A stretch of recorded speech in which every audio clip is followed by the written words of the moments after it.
Assalamualaikum warahmatullahi wabarakatuh. Ketemu lagi dengan saya Ibu Vina. Pada pertemuan kali ini kita akan membahas tentang ruang lingkup biologi.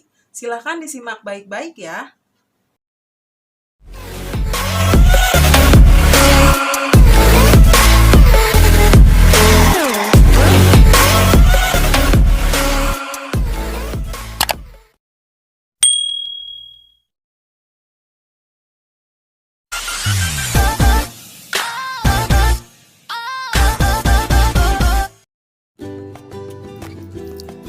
Biologi itu berasal dari bahasa Yunani, bios dan logos. Bios artinya hidup dan logos artinya ilmu. Jadi, biologi adalah ilmu yang mempelajari tentang makhluk hidup. Adapun karakteristik ilmu biologi yaitu: 1. Mempunyai objek yang konkret atau nyata. Yang kedua, biologi bersifat empiris, artinya data yang diperoleh berdasarkan atas observasi dan percobaan. Yang ketiga, memiliki langkah yang sistematis dan ilmiah.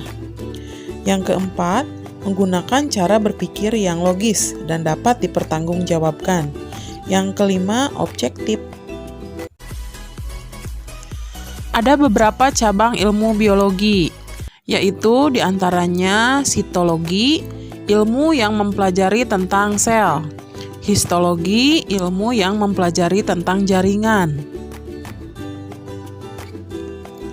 Ada lagi organologi, yaitu ilmu yang mempelajari tentang organ; morfologi, ilmu yang mempelajari tentang bentuk dan struktur tubuh.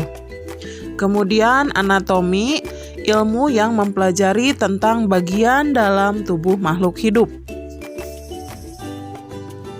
Selanjutnya ada fisiologi, yaitu ilmu yang mempelajari tentang fungsi alat-alat tubuh makhluk hidup.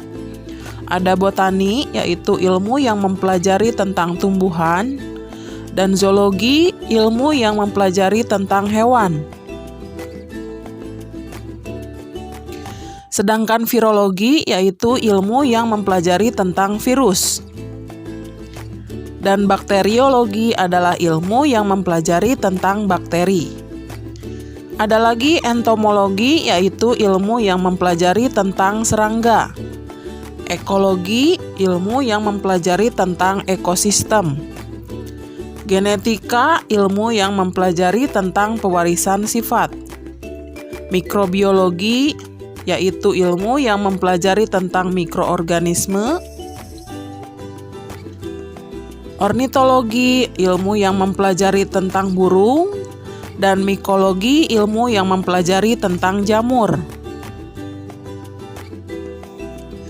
Ada beberapa sikap ilmiah yang harus dimiliki oleh seorang peneliti.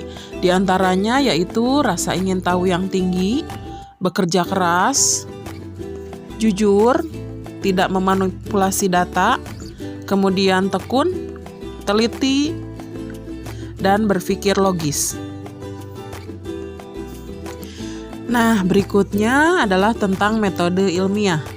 Dalam biologi, kita kenal ada istilah metode ilmiah, yaitu suatu proses keilmuan untuk memecahkan masalah secara sistematis melalui bukti fisik, atau biasanya kita kenal dengan eksperimen.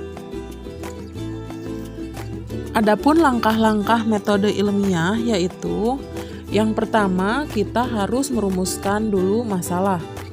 Kita akan mencari tahu dulu masalah apa yang akan kita teliti. Kemudian yang kedua, kita akan mengumpulkan informasi atau data.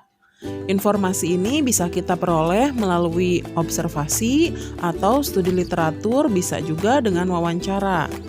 Kemudian tahap yang ketiga yaitu merumuskan hipotesis atau jawaban sementara atas rumusan masalah yang sudah kita buat.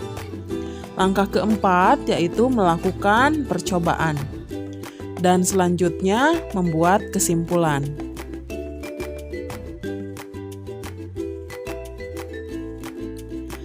Dalam melakukan eksperimen, terdapat variabel bebas dan variabel terikat. Variabel bebas adalah perlakuan yang berbeda-beda dalam percobaan.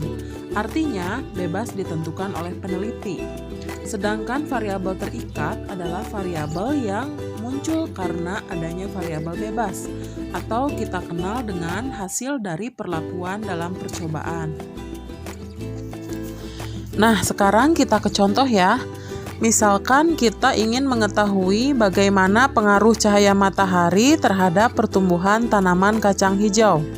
Di sini variabel bebasnya adalah cahaya matahari karena bisa dibuat dua perlakuan.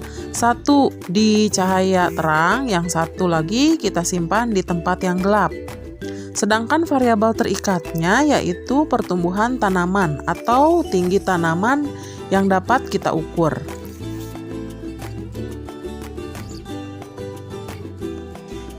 Nah, bagaimana? Sudah jelas? Jika masih ada yang ingin ditanyakan, silahkan kalian tanyakan langsung di Google Classroom ya, atau bisa kita diskusikan di WA Group. Terima kasih. Assalamualaikum warahmatullahi wabarakatuh.